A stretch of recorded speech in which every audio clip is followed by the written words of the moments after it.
Maar ek is voorbereid op enige straf vir my land en my dierbare, dappere en edelvolk. Wat 'n lekker gevoel om ook getel te word onder die wat gekruisig is vir ons diergekogte land. En bo alles vir ons geloof. Ja, vir ons liewe Heer. Hoe die vyand ook al juig, die Afrikaner volk sal lewe en nie sterwe nie.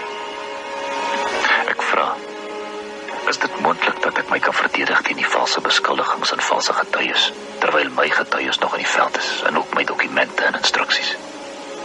Hoe kan ek, terwyl die stryd tussen die twee nasies voortduur, alles oor my regering openbaar maak? Kan ek myself verdedig as ek daardeur 'n verraaier word van my land en my volk? Is dit moontlik om my voor so hof te bring? Maar ons Afrikaners sal nooit onder die Engelsman reg sien nie.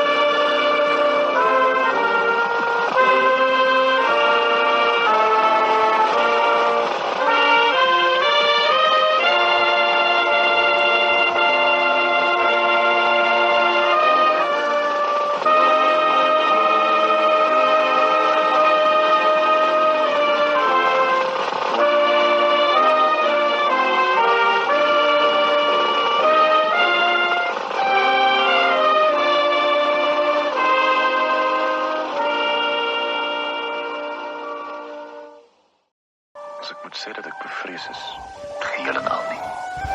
Ek voel net jammer vir my dierbare moeder. Die grootste vertroosting wat ek het is dat ek onskuldig is. Onskuldig. En hoop dat my dood tot groter dinge sal groei. En dat alle kommandante en offisiere wat tans nog in die veld is wraak sal neem. En dat hulle, sal my miskien eendag volg, sal weet dat hulle so opgetree het om hulle lewens op te offer vir hulle volk en land. Die Here onze God sal reg doen na sy geregtigheid. So is dit vandag 17 Januarie 1902, my moeder se verjaarsdag, en my laaste dag om die lig te aanskou.